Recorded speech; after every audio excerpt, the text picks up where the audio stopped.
Alles Klotz Productions.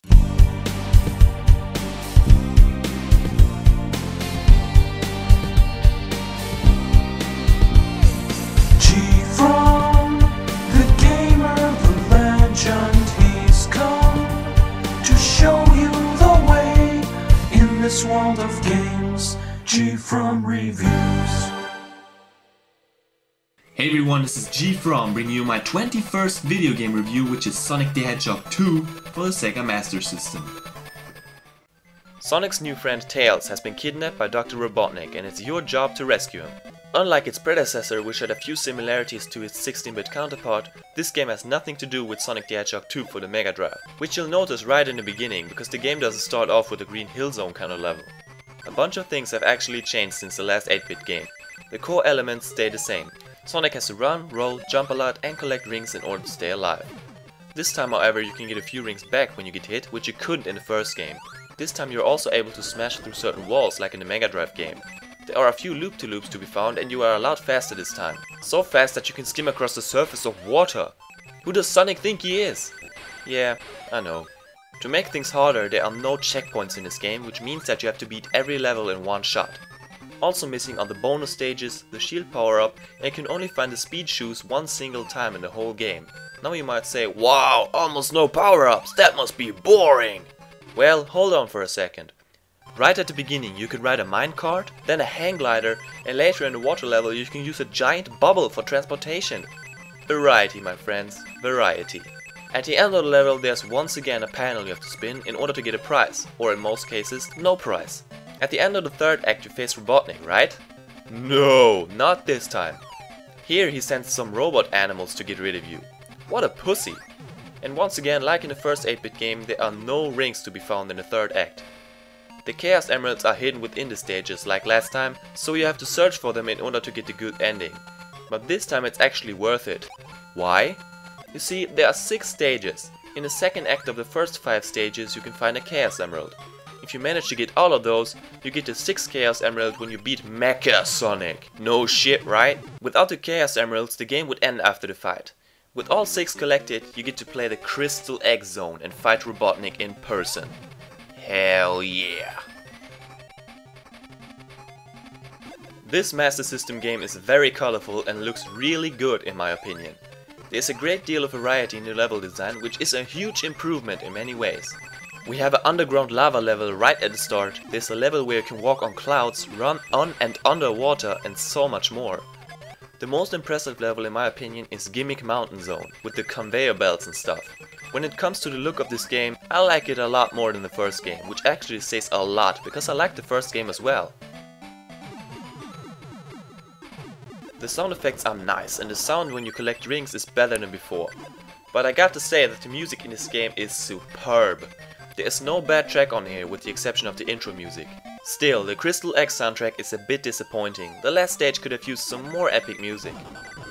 Other than that, the music is kicking ass. Most of the tracks are fast and fit the action. The level with the best tune is Aqua Lake Zone.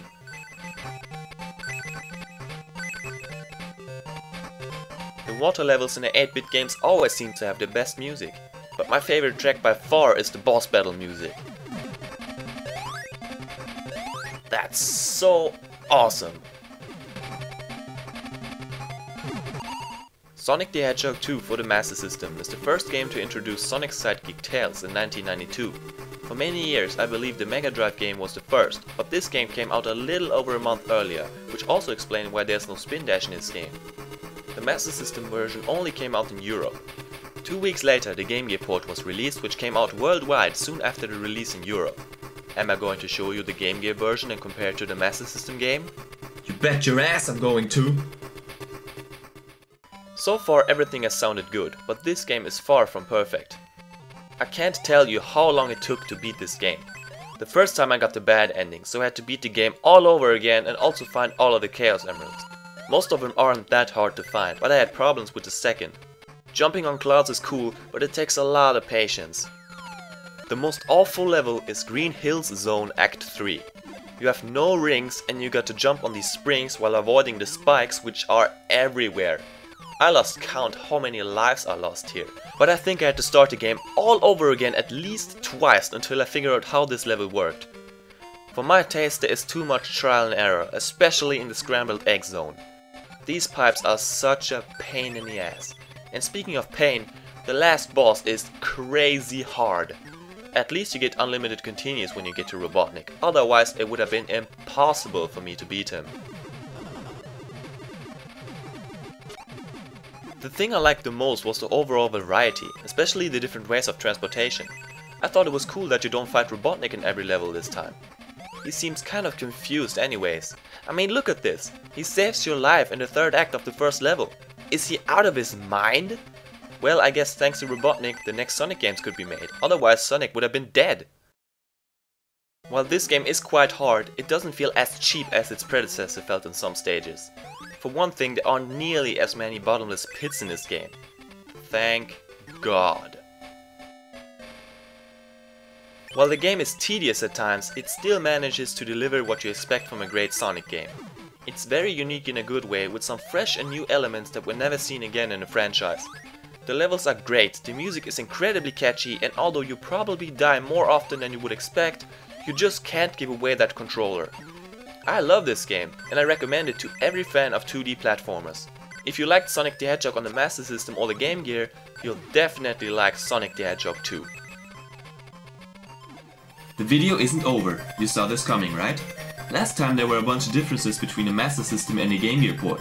So let's check out the Game Gear version of this game, shall we? Right at the start you hear the wonderful sound of, which doesn't exist on the Master System. The intro has different music and also shows how Tails gets kidnapped. Although the resolution is lower, the game looks almost the same. There isn't that big of a difference between the two Sonic sprites. The color of the water in Aqua Lake Zone Act 2 is blue instead of green, and you can actually see the water rise, which is pretty cool. The speed shoes which you could find here on the Master System do not exist in this game. You didn't have to duck on this spot on the Master System. The good ending has a different tune and the boss battles have new music as well. To be honest, I don't like this track at all. I think it's kind of annoying. Sonic moves a lot faster and the controls feel a bit slippery compared to the Master System. Fast is good, right? Not in this case. Because of the small screen, you can't see a damn thing. I don't know what's in front of me and sometimes I don't know what the heck I'm doing. This leads to a lot of cheap hits and cheap deaths. Green Hills Zone Act 3 once again is a freaking nightmare, but now even worse because you see even less than before. Some bosses are different because of the smaller screen. Especially the first boss is like 1,000,000,000 times harder than before. Sometimes you cannot see the balls when you need to, and on top of that the height and the speed is pure random. Challenge is one thing, but how fun is that to lose all your lives on the first boss? Didn't happen this time, but I lost 3 lives. The last boss is also a little bit different, but I didn't think he was a lot harder because of that. The game is still a lot of fun and a lot more intense because of the constant fear of running into something. It's definitely one of the hardest Sonic games ever made. Before I played the Master System version, I never made it past the second level on the Game Gear. Now I beat the game the first time I tried, after beating it on the Master System. For some reason I always had continues, I don't know why. The question is, did I like the challenge of the Game Gear version more, or is the small screen just too annoying? Well, to be honest, if I had to choose only one version of the game, I would once again go with the Master System, because it seems to be a more fair game. If you can get your hands on the Game Gear version, it's still worth a try, although it's frustrating as hell. But if you have the Master System game in one hand and the Game Gear version in the other, pick the Master System game. You know the deal, it's ranking time. Up to this point my list looked like this. Where does Sonic 2 fit in? I have to say that I like this game more than the 8-bit port of the first game. But of course it does not live up to the masterpiece on the Mega Drive. So Sonic the Hedgehog 2 for the Master System is the second best Sonic game I've reviewed so far. Thanks for watching everybody, I hope you liked my review and look forward to the next one, which is going to be... I'll see you later, have a nice day.